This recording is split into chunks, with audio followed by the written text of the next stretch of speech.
What's up, guys? ACCardShark back with Flea Market Sundays. I know it's been a while, but I am finally back after vacation. I decided to take a trip down to Quakertown. So we are here, or actually I should say I am here. Mindy stayed home today, and I'm going to go on some game hunts here. So I'll flip you around, kind of show you that we are here officially, Flea Market in Quakertown. So I'm really excited. It looks like it's kind of packed. It looks like there's a lot of people here with booths and everything else. So I'll take some footage around the grounds, and then we will go back to the game room and show you what I picked up. Alright guys, well, we were on the outside of the flea market and it was a little too hot. So I didn't really tape anything. So I'm heading inside, going to check out Video Bonanza. I did find some stuff at my normal guy. Amazingly enough, no NES games, but I am going to head inside the Video Bonanza, see what I can find there, and come back to the game room.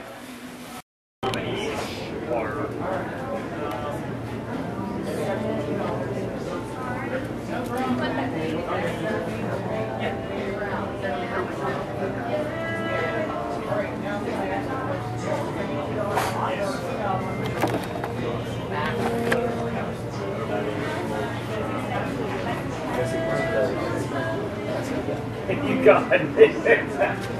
As indeed. It's be sure.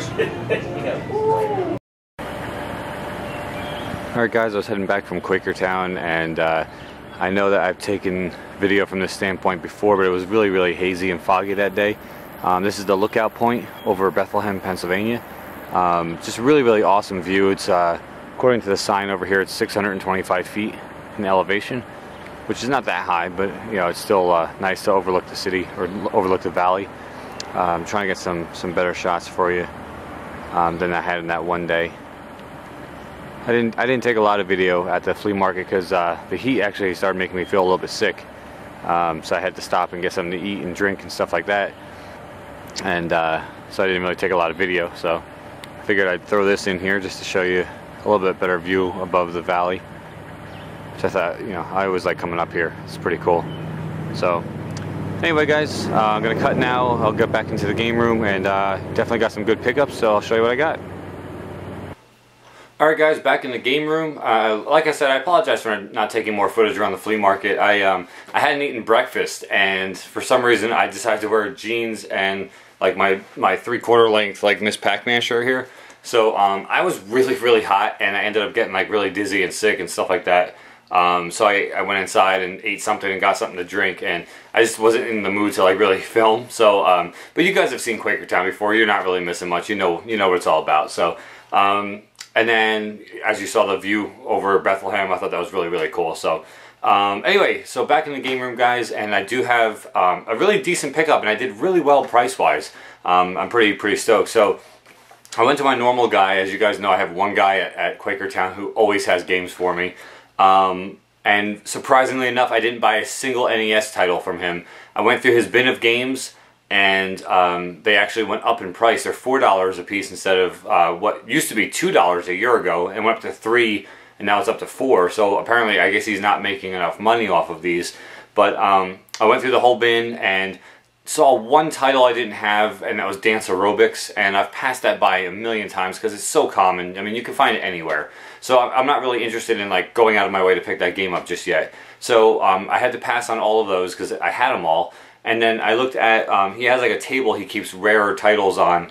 I had all of them. And like that's the first time ever that he's never had an NES game for me, which is weird. But of course I did pick up some stuff from him. So you know, when I can't find NES, I'll buy for some other system. I have no problem doing that. So I did pick up 2 Sega Master System games.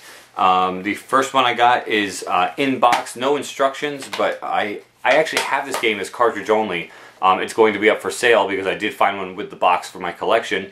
But that game is Ghostbusters, the Mega cartridge, and that is for the Sega Master System.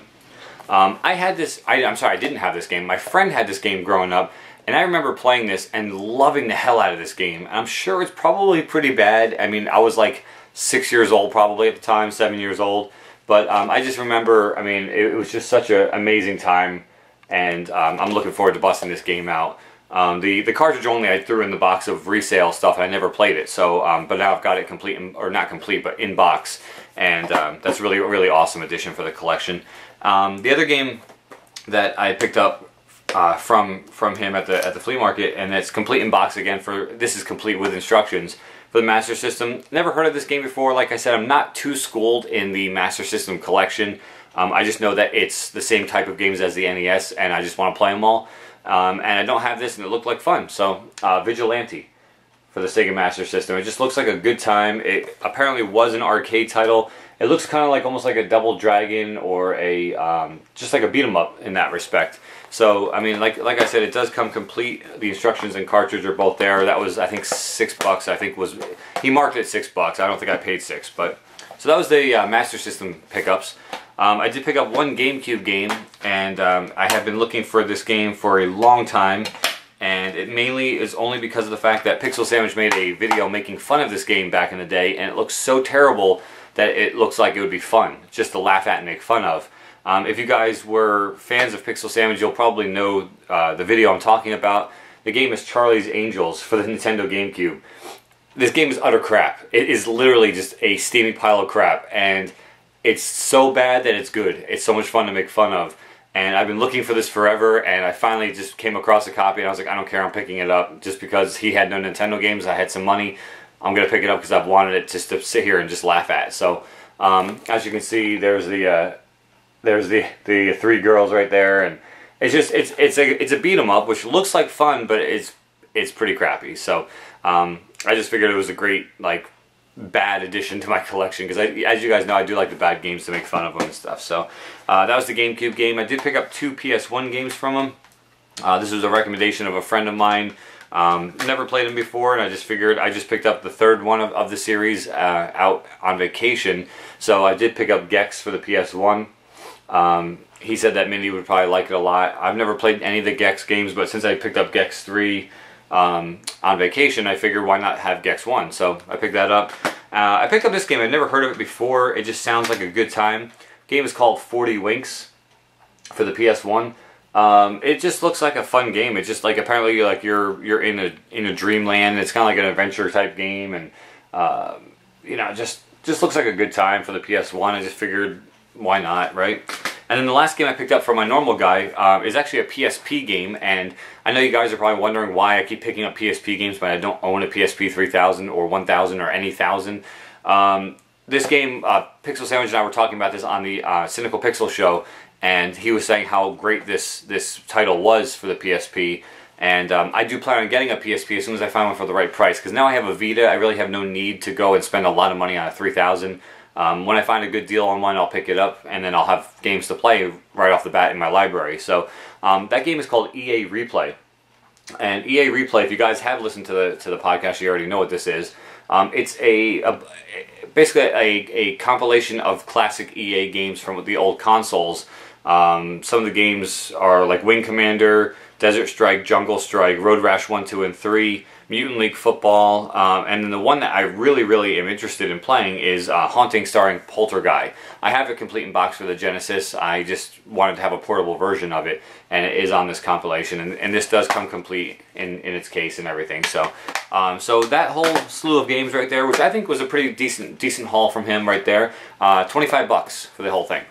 All those games, $25. I was like, and he was charging originally $10 a piece for the PSP games. So I mean, the fact that he charged me $25, it pays to shop with the same guy over and over again because he gave me a deal. So, and then as you guys, I think sort of saw, I haven't really looked at the footage yet. I did go to Video Bonanza, which I try to avoid, but they do have a selection, and if you have the time to sit there and go through your app and do your research on like what prices are for certain games, you can actually do a really good job there, especially with the buy two get one free. So you figure whatever price you're paying for the 2 divided by 3, because you're getting 3 games for that price. They have the 10% off. They have the frequent shopper card, which I happen to fill up today and get an extra $10 off my purchase. So I mean, if you can work the angles there, you get good deals. It's just that you have to have the time and patience to actually put in to look through and search through your apps and your values. But I did pick up. This is actually where I got my NES games this time. So for the first bundle of buy two get one free, I picked up Gumshoe for the NES. Light gun game, kind of fun. Just again, obviously these are all ones I don't have. I picked up Image Fight. obviously for the NES. And then the last game I picked up surprised the hell out of me. This is actually the free one that I picked up. I paid for those two and then I got this free. It's put out by Atlas, and Atlas is one of my favorite game developers, and it's a really weird game for Atlas to put out, but I guess back in the 80s, I don't know what they were doing, but Golf Grand Slam. And as you can see right on the ball there, it says Atlas. So Atlas put out a golf game back in the 80s, which I didn't have, I was not aware of, and I got it for free. So I'm really anxious to see what Atlas did with a golf game. So then the second bundle of buy two get one free, I ended up getting Caveman Games by Data East, and then I got Mechanized Attack, which I don't know if it's any good, but I needed it, so I picked it up. And then the free game that I got, which I'm actually really stoked about, because I've never seen this in the wild before, I got a RoboCop 3. I have 1 and 2 in my collection, I just needed 3 for my RoboCop collection, and that completes it right there. So I got those 6 titles, and then I went to their, behind the counter they hold their rare games, or the ones that are harder to find, and they're more expensive, of course. And I've heard so much good things about this game, so many good things I should say, and I was so stoked when I saw it on the shelf, and I looked up the value. It was marked $18. Of course, like I said, you get 10% off, and then you also get, actually that you don't get buy two get one, but you get 10% off of that, so I ended up paying, I guess it was what, $16.20 for it. It was worth $17 on the app, so right in the range that it should be. And I have no problem paying what it's worth. I don't have to get a deal every time. And this game is a 9 out of 12 on the rarity scale, so it is a little bit more rare, and I've heard it's just a great game. But that game is Little Ninja Brothers for the Nintendo, and I've just heard such good things. It's in perfect condition, absolutely stellar condition, and I've heard such good things about it and how fun it is that I'm really anxious to bust that game out. So all of those games right here, all of these games here from Video Bonanza, I paid 45 bucks for. So in total, all of these games combined, this was my haul from the flea market today, total of 70 bucks. And I really don't feel that was a bad deal. Like I said, I did my research before purchasing anything, and I think I made out okay. So welcome back to Flea Market Sundays, guys. I just figured I wanted to throw one in there. It's been a couple months since I've done one, and a couple months since I've actually been to the flea market. So I figured I wanted to at least get another flea market video out to you guys. This is episode 22. And then, like I said, my next video now will be the ones I have up for sale, and all that kind of good stuff. So until next time, guys, Flea Market Sundays episode 22, ACCardShark. Take care.